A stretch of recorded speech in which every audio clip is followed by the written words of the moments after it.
rest assured that at the end of April 2025, the team that holds the #1 pick in the NFL draft will likely be looking at a quarterback. And he might not be the best overall player. With the first pick in the 2016 NFL Draft, the Los Angeles Rams select Jared Goff. Quarterbacks are the ultimate boom or bust pick. And if you look at the history of the NFL, teams are always willing to roll the dice. But let's take it even further. Teams are willing to lose games, intentionally hire idiot coaches, and piss off their fans just to put themselves in a position to find a savior. Drafting a quarterback with one of the top 2 picks in the NFL draft is among the most consequential decisions a franchise can make. But they will do it every time. And I'll tell you why after a quick word from our sponsor. Hey, you can ask me, dating apps suck, but there is up to $1,000. Generally, the league's greatest QBs have come in the top half of the first round of the NFL draft. Yet, that's also where the biggest busts have come from.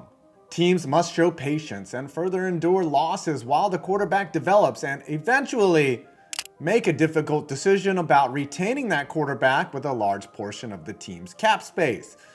If they are lucky, or they are the New York Giants. Despite all these tricky hurdles a team has to clear, the upside of finding a franchise-changing quarterback is so high that all teams should be willing to embrace the risk. Here's why.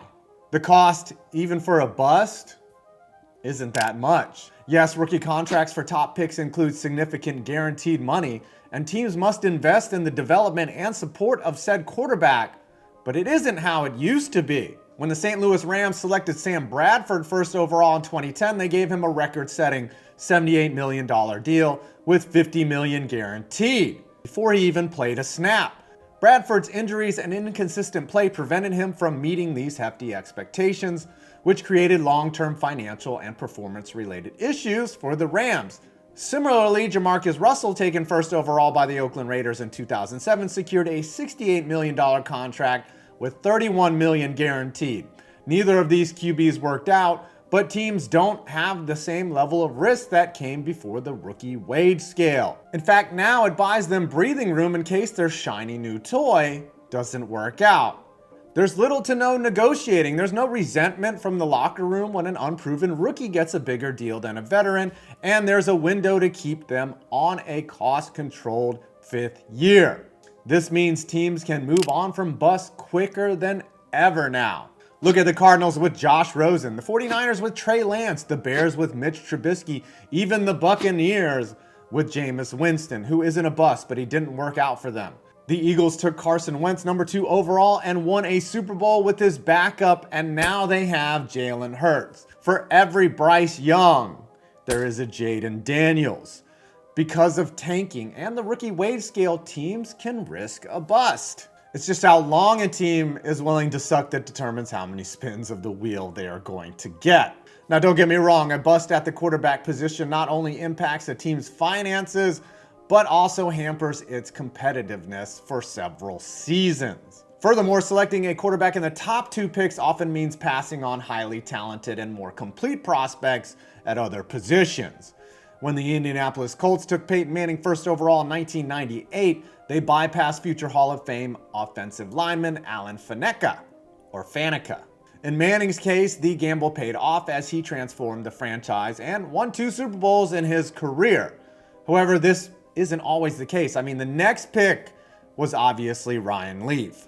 The decision between drafting a quarterback or another elite talent is epitomized by the choice the Raiders faced in 2007.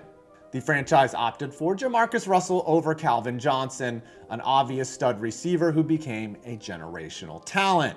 Johnson's career with the Detroit Lions demonstrated how missing on an early quarterback pick can be doubly painful when there are Hall of Fame level talents left on the board. Likewise, though, the Lions went winless in 2008 despite having Megatron and were only able to springboard their way into the playoffs after drafting Matthew Stafford with the first overall pick in the 2009 NFL Draft. That's actually a really good segue that helps emphasize my point. Eventually, the QB slot will come up on the wheel. Another risk is the need to move valuable assets to secure the first or second overall pick And to me, this is something that is very hit or miss. It just simply has to be done right. Often teams needing a quarterback have to trade away future first-round picks or established players to move up the draft board.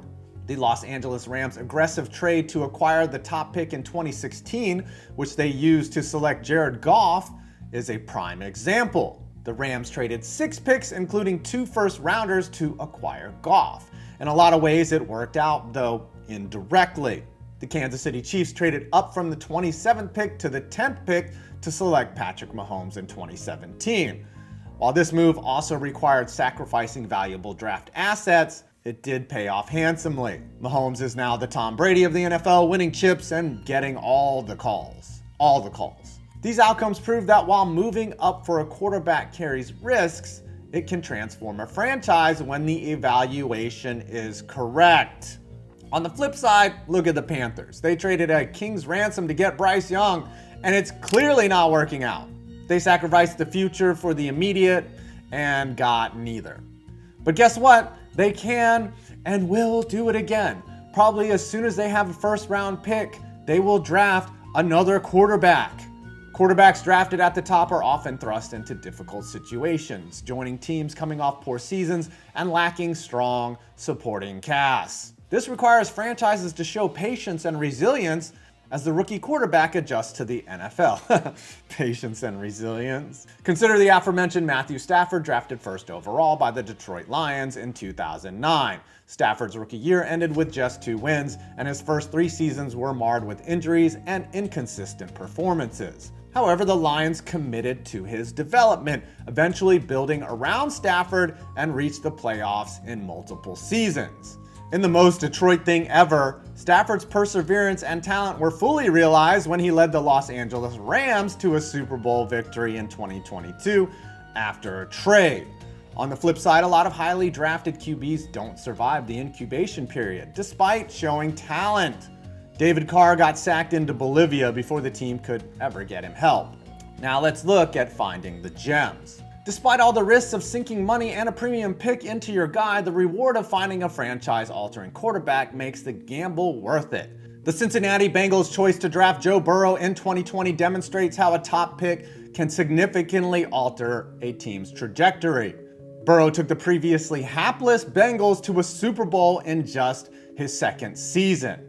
Here's the ultimate thing: the league allows for unlimited rebuilds. All the shit a bad team should be doing, building a supporting cast, can result in just the right pick at QB, whether they draft him or not. There is no relegation in the NFL, hell, other than your personal emotions of enduring losing seasons. The thrill of one good year seems to be enough for us fans to live off of. And as a Giants fan right now, that would be enough. Teams that suck still make money, tickets still sell and resell, so sucking isn't really a penalty in the NFL, especially when high draft picks come along with losing. Hell, 1 championship is enough for a lifetime. Ask Lions, Bills, or Browns fans. And really, the only people with actual stakes are the GM and the head coach, and only their employment is at risk. They still get paid. Owners don't get fired. Look at the teams that were just looking for their final piece despite screwing up year after year. The Commanders had Jaden Daniels fall into their lap. Their graveyard before of reaches and busts at QB means nothing now. The Texans took one of the worst situations in the league and got CJ Stroud while dumping their malcontent QB and turning him into draft picks, all the while using those selections to acquire starters and build a defense. We're dumb. We have short memories. The Bears whiffed on Mitch Trubisky, and now they have Caleb Williams. NFL teams can spin this wheel over and over again until they find their Tom Brady or Patrick Mahomes or even their Brad Johnson or Trent Dilfer if they're doing the right things. In the end, it's about winning, not emotions. In some ways, we're all party to the giant roulette wheel that is the NFL. It's true. We're willing to take 5, 10, and in some cases, 50 years of sucking for 1 championship, and every team knows it. So keep on spinning, baby.